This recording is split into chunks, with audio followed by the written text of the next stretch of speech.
Hello, it's day three. Yeah, day three.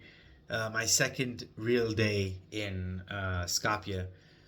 I gotta say, I'm having a great time. The overall experience, when you compare it to Athens, is just it's night and day. Um, I film videos in public without any concern. Uh, you know, I can walk around. I took my bag off and I put it in the chair next to me, not even concerned that it'll get swiped. It's like really, it's fantastic. It does feel like a vacation. So today I had to go get a SIM card, and that took some waiting and some back and forth with the folks over there. But it was well worth it because now I can make calls to my contacts, message my contacts, receive email from the school. Even though classes are finished, I still have a summer class, and I do need to take care of that. Um, and among other things, keep in touch with my family, use the GPS, tons of stuff. It's wonderful. So I got a good deal, and I'm really happy about it. Then I went to the downtown area, which it's called Dibar Malmo. And I was waiting for my contact to call me. So while I was waiting, I went up and down the street, and I went to a coffee shop. And the coffee shop owner could speak English, so he's like, "Where are you from?" They always ask me, "Where are you from?" It's very interesting. And there are people that are always surprised when I speak English, so maybe they think I speak some other language. But anyway, I did ask somebody what what my ethnicity is to them, and they didn't understand. So I said no worries. This is another coffee shop owner. I've been drinking a lot of coffee because it's like it's nice to have a coffee, and it's like maybe it's like $2 for a beautiful espresso. It's really quite tasty. I'm enjoying my coffee more here than in Greece, and I think it's because I'm relaxed. Anyway, so I went to a coffee shop and I told the coffee shop owner what I was doing. He asked me what I was doing. I said I'm writing a book on northern Macedonian. Now, I don't say northern Macedonia. I just say Macedonia because I mean it's just easier. Nationalism and food, and I told him I was taking a particular focus on feta, and he said feta. I said yeah. And I explained there's a feta cheese that Macedonians produce called Doric feta, and he goes, "Feta is shit," and I was taken aback because all the articles I've read regarding like feta cheese and Greeks' love for feta in my initial interviews, I was thinking that feta is of extreme importance, but no, it's not. It's the other white cheeses that are important, and I wrote down the name of the cheese, so I'm going to explore that. We were talking about it, and basically he was telling me about these white cheeses that are much tastier. So I was like, okay, I guess I have to start from scratch because if in Greece they're saying that Northern Macedonia is just copying them and it's not as important as say Turkey, and of course all their dishes are geared toward Turkey, like I mentioned in several other videos. In Macedonia it's different, so I was kind of at a loss. Like, okay, what do I focus on? Is it Bulgaria? Relations with Bulgaria? So I was kind of out of like a very difficult situation. I was walking around trying to figure it out, and I said, like just keep an open mind. I'm sure just like in Greece, everything will open up for you. And sure enough, my contact called me and we chatted. We chatted a lot. We went through the questionnaire. We didn't really stick to it. We kind of veered off into our own direction, and I don't think the questionnaire in this case is not going to be very helpful. You really do have to let things take their own course. So this kicked the table. This person is a professor, so I'm not going to say who and where, and obviously confidential stuff. But he was telling me about, um, food and being in a Balkan country and a former Yugoslavian country, how everything is sort of shared and everybody acknowledges that it's shared. That certain things are better in Macedonia because of the soil. And I think that makes sense because in Cuba, the cigars are much tastier than the Dominican cigars. Dominican, like very harsh. Cuban cigars are real mellow and smooth and just like. I'm not a big smoker, but I did have a Cuban cigar once, and it was good, and I puked afterward, but it was okay. Um, so we talked about, and then he said, okay, so this is the most important thing. It's this stuff. This is Ivar. We talked about this yesterday, and it's just, again, it does smell wonderful. It's a red pepper paste. That's all it is. And it's just like a dip,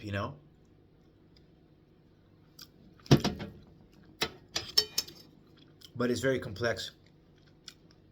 The first is you taste the red pepper. The second thing is the spice. And the third thing is the char. The char, because this is roasted. It's a roasted red pepper paste. So, and this is, oh, yeah, nice little spice. But I don't think this is the spicy. I got the spicy one, but the one that people enjoy is a sweet one. So I'm gonna finish this jar and get a sweet one to complete the experience. So anyway, the professor was talking to me about Macedonian nationalism, and we talked about it. Then he brought up this issue of this pop star she's Albanian, and he said basically I think her name is Dua Lupo. It's a YouTube video, you can check it out. So she caused a big stir when she said this Ivar was Albanian, and everybody got upset, really upset. And it's like nationalism in and of itself is taboo in this country too, because nobody wants to be considered a nationalist. That's like a bad word. However, if you talk about where food is from, the truth comes out. And so Albania and Macedonia, even though there's a significant presence of Albanians in Macedonia, there seems to be tension between the two. There was a short civil war in 2001 regarding language in schools. That's just like brief understanding of it. Never really delved into the subject, and that sort of thing still remains a prevalent thing. So the whole thing is that if Albanians are trying to claim this, it's gonna be a problem, right, for Macedonians, and of course they're gonna get very upset.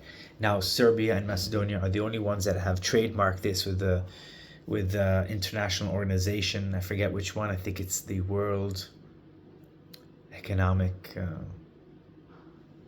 Forgive me. I'll put it down in the description below. And so them and Serbia have registered it, so it's theirs, I guess. If it's internationally recognized, just like states have to be. Not only do you have to claim that you are a state, and other people have to recognize you as a state. We touched on different subjects, Bulgaria, relations with Bulgaria, and how they don't really see Macedonia as a separate nation. We talked about Greece and how the competition over the statues. So there's a lot of different things that we covered. He was an enormous help. My project has a direction.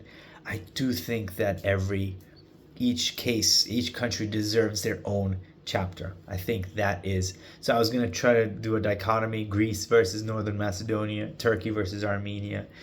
I don't think that's going to work. I think it's going to be each country needs its own chapter, unless as I go forward I see that maybe Greece and Turkey fit well, and Armenia and Northern Macedonia may work well. We'll see. lots to think about. There's a lot of work to do, and I'm excited to get back. But you can't just jump ahead. You got to take one step at a time. So tomorrow, I'm not really sure what I'm doing. I want to meet another professor. That would be great. I'm trying to meet these individuals. But if I don't hear back from him by tomorrow, I think I'll just go to the not university. I'll go to the historical museum and try to see what I can extract from, that experience, that site visit. Interesting though, is that this country is formerly called Northern Macedonia. But I looked on my receipt, and this is very interesting. I looked on my receipt for the SIM card, and lo and behold, right there on the bottom, it says right there in English, it says made in Macedonia. So what does that mean? That means that even though there's an official recognition of that the name is Northern Macedonia, people are still saying, hey, it's Macedonia. And I think the reason why the statue downtown, the plaque is scratched and erased, if you saw my previous video, it's scratched up and erased because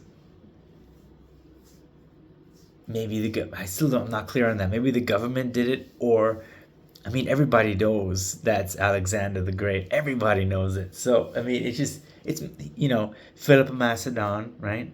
Macedonia. This is a place called it's geographically Macedonia. So these are very interesting things about nationalism. Is that it just finds a way. If the people believe it, that's all that matters, right?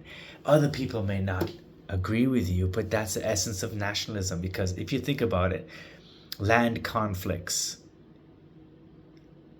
everybody thinks that part, if there's a disputed territory, everybody thinks that that's theirs, and then the other side has an opinion on why that land is theirs. Hence conflict, right? If there's one of something, if there's only one of something, somebody has to have it. So the question is, who has the power to get it and hold it? But food is a bit different, and I think that's why it's so fascinating, because you can just make it. You can make it in your house. Like, suppose you like a hummus with, I don't know, mustard, right? Then that's your hummus, I guess. Anyway, what am I talking about? Lots to do. Happy to be here. This is a really great place. I'm definitely going to enjoy myself. Try not to be biased to the country, right? Because I've been thinking about that. I'm saying I'm having a good time. I don't want anything to be biased. So we're going to pursue the Albanian Macedonian case study as best as we can. And we'll see what happens. So thanks a lot. See ya.